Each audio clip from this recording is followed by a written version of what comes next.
Uy! Sumahid yung putag. Ang tipid talaga sa gas nito. Tipid. If you reach ang tipid after full day of track day.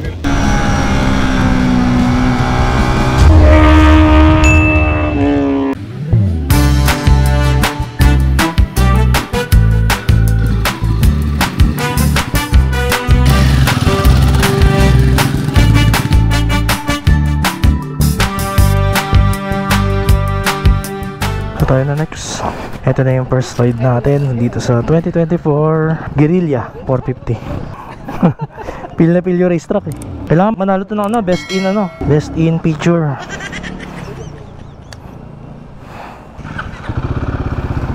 First gear na. Gaan? Seat height niya mataas ah. Mataas para sa 400cc. Parang para siyang XSR 700. Para kunyari, pogi. Let's go, may nag-aantay doon sa racetrack ah. Oh, lakas ng hatak ah.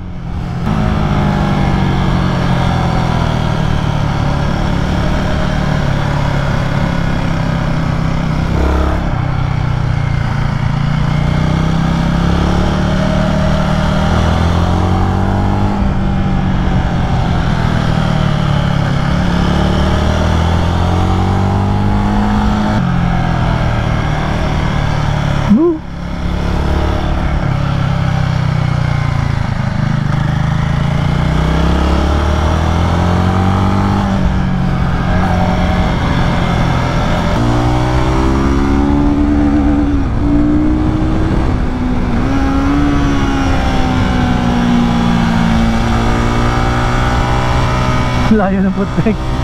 Paghango, malayo.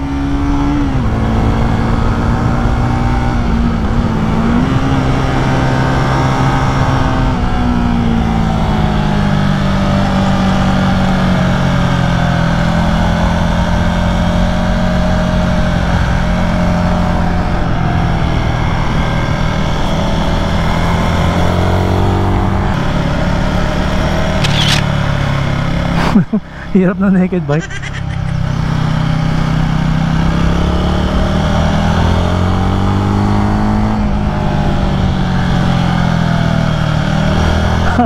Ang hirap.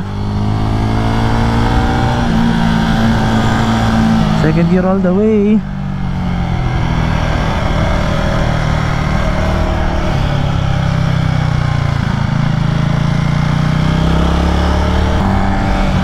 Hirap ako sa naked bike ah.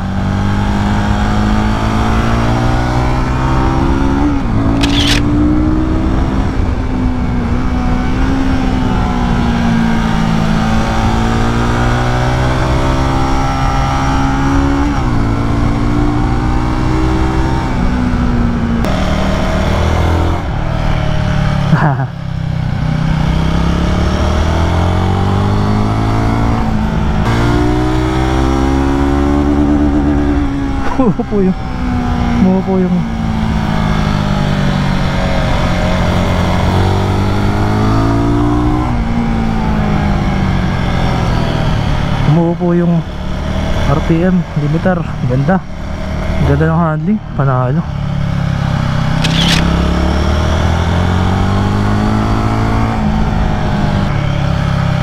Hala ko may photographer, kambing pala. Last lap.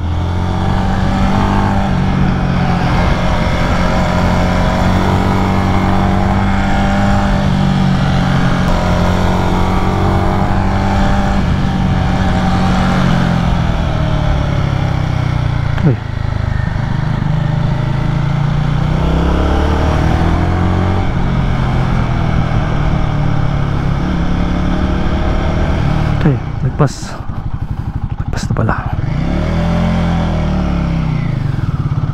Ang hirap ng naked, di ako sanay.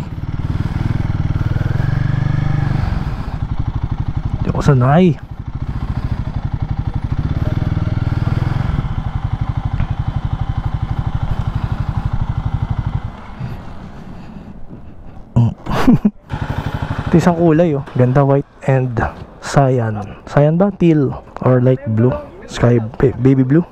Gusto ko isa, naka TFT siya. Yan. Naka TFT display. Ganda oh. Mamaya sabukan natin yun. Alin yung sinakay mo kanina? Ito isa. Marami pa mong gas. Marami pa. Tangin na, ang tipid talaga sa gas nito. Tipid. Alam mo yung yung Hima? Nag-ride kami ng Doña Remedios Trinidad, papuntang Biak na Bato, tapos pabalik, di ba? Kinabukasan, may Lakino training. Kinabukasan, pumunta pa ako ng sukat, hindi na ubus ko. Single kasi, no? Tipid. Kaya tipid eh. Dahil waterproof na kasi ito eh. Saka matipid Hindi na. na kailangan mag-spray ng extra para mag-cool down yung mga. Pwede na bawasan yung gas, no? So ito na naman sa atin, itong base model ng Guerrilla 450. Laging ginagamit yung isa eh, yung mas high-end. May kumukuha sa atin eh, kailangan pogi.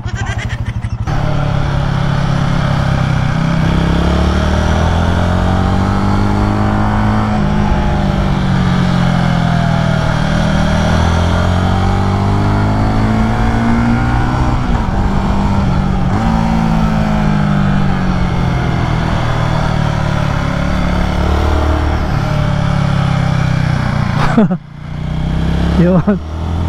Higa. Ay.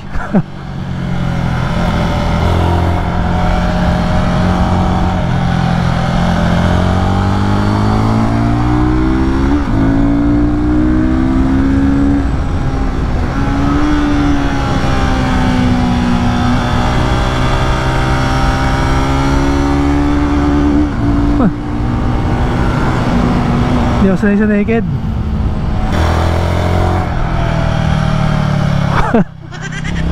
Layo. Sobra.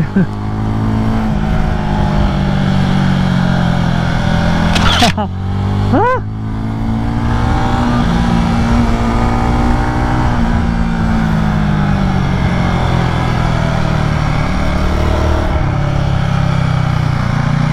Yun. Sa ginawang praktisan yung Guerrilla, ganyan talaga maganda rito. Pwede mo siyang pampraktisan sa racetrack. Nag-limit na.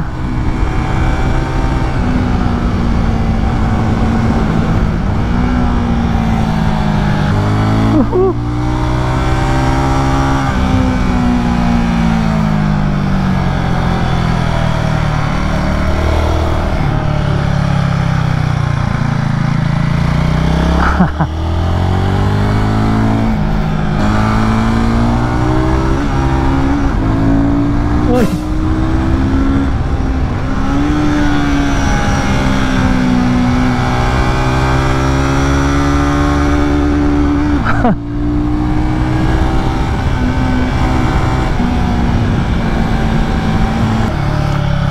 Hindi ko alam, lalaps na ba to?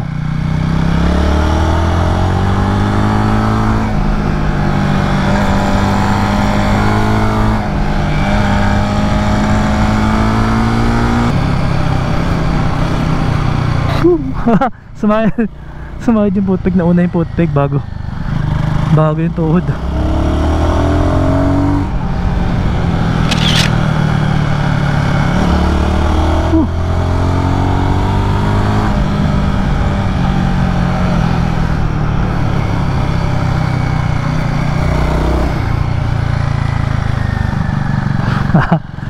Ay, sarap. Third gear pala yun. Third gear all the way pala ako. Last third gear all the way pala pwede. Mas maganda pa nga third gear all the way.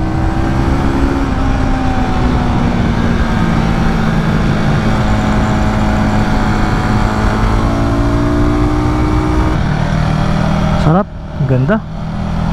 Ganda, pwede pang race track talaga.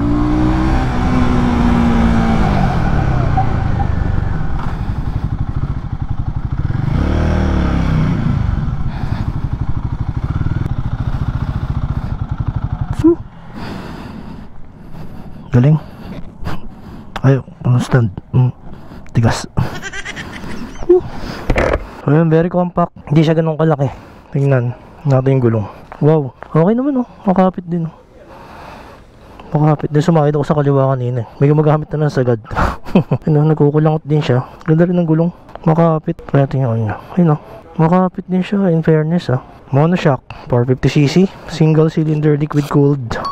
Hindi na nagamit yung isa Ang ganda ng LED Ayun yung taillight niya. Yung nasa likod. Tsaka yung kulay no. Ganda ng kulay. So napasayad natin yung footpeg sa kaliwa. Kita mo naman ang taas pa niya sumayad. So medyo higa na tayo nun. Ito ayun Meron na pala siyang type C charger dito. Ang cute, di ba? Ayun Ito yung high end yung naka TFT display. Guerrilla. Yun. Lapit So hanggang mga 9,000 RPM siya. Yung fuel gauge siya. Tipido after full day of track day. Hanggang dito lang nabawas. Very premium na. Meron din siya indicator niya. Temperature, meron din siya temperature clock. Ito yung speedometer. Maganda yung taillight nito. Para siyang para sa BMW. Tapos yung pipe, ang cute. Pero dito niya para siyang para siyang pang dirt bike likod. Tapos may hawakan dito. Hawakan. Talian yata ito ng gamit. Tapos may hawakan din dito. Tapos dito, scrape din Ubus din talaga. Scrape din yung footbrake. May center stand siya. Naka Viber disc by Brembo. Showa shocks.